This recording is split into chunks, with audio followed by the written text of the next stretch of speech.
আসসালামু আলাইকুম। Hello everyone, কেমন আছো সবাই? তোমাদের জন্য আরেকটি লং ভিডিও নিয়ে হাজির হয়েছি। অনেক দিন পরে একটি লং ভিডিও নিয়ে হাজির হলাম। তো সবার মতো আমরাও চলে গিয়েছিলাম বাণিজ্য মেলায়, সেটারই কিছু অংশ তোমাদের সাথে শেয়ার করছি।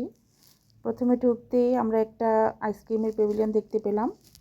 ঢুকেই আমরা আইসক্রিম খেয়ে নিলাম। বিভিন্ন ফ্লেভারের আইসক্রিম ছিল এখানে, যার যেটা পছন্দ হয়েছে সে সেটাই খেয়েছে। এখানে এটা হচ্ছে বাটার স্কচ, আগেরটা ছিল স্ট্রবেরি, আর এটা ছিল নারকেল একটা আইসক্রিম। তিনটাই অনেক মজা ছিল। তারপর বিভিন্ন স্টল ঘুরে দেখলাম, খুব ভালো লাগছিল। সবগুলো স্টলে যাওয়া হয়নি, কিন্তু ঘুরে ঘুরে দেখছিলাম, বাহির থেকেই ঘুরে ঘুরে দেখছিলাম। বেশি একটা দেরি করিনি, আমরা টুকটাক কিছু কেনাকাটা করে চলে এসেছি। কিন্তু আসার পথে তুর্কির এই প্যাভিলিয়নটা চোখে পড়লো। মানে অসম্ভব সুন্দর ছিল প্যাভিলিয়নটা। আমার মনে হয় বাণিজ্য মেলার মূল আকর্ষণই ছিল এই তুর্কির প্যাভিলিয়নটা। এত সুন্দর ঝাড়বাতিগুলো দেখে খুবই ভালো লাগছিল। এখানে সবগুলো জিনিসই খুব কালারফুল আর সুন্দর ছিল। তো সবাই এখানে এসে ছবি তুলছিল, ভিডিও করছিল। তা আমিও একটু ভিডিও করে নিলাম। সবগুলো ঝাড়বাতি দেখে এত ভালো লাগছিল যা বলে বোঝানোর মতো না। খুবই সুন্দর ছিল সবগুলো ঝাড়বাতি। প্রত্যেকটা আইটেমই খুব সুন্দর ছিল। আমরা খুব একটা বেশি দেরি করিনি বাণিজ্য মেলায়। একটু ঘোরাঘুরি করে হালকা কিছু কেনাকাটা করে চলে এসেছি। মূলত ঘোরার জন্যই গিয়েছিলাম। আর এখানে হ্যান্ড পেইন্টগুলো, এই বাটিগুলো কিন্তু খুবই সুন্দর ছিল।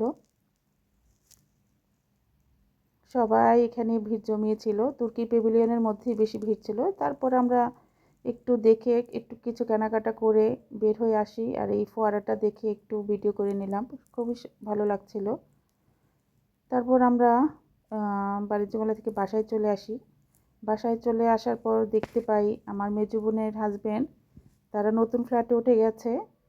তাই এই কবুতরগুলো তাদের পুরাতন বাসা থেকে, মানে আমার বাবার বাড়ি দিয়ে গেছে। এই কবুতরগুলো এখন বাবার বাড়িতেই থাকবে। মানে আমার ভাই এগুলো দেখাশোনা করবে। এই তো কবুতরগুলো দেখে খুব ভালো লাগছিল, তাই একটু ভিডিও করে নিলাম। প্রত্যেকটা ঘরেই কিন্তু দুটো করে ডিম ছিল। অনেকগুলো কবুতর ছিল, মাশাআল্লাহ সবগুলোই দেখতে অনেক সুন্দর।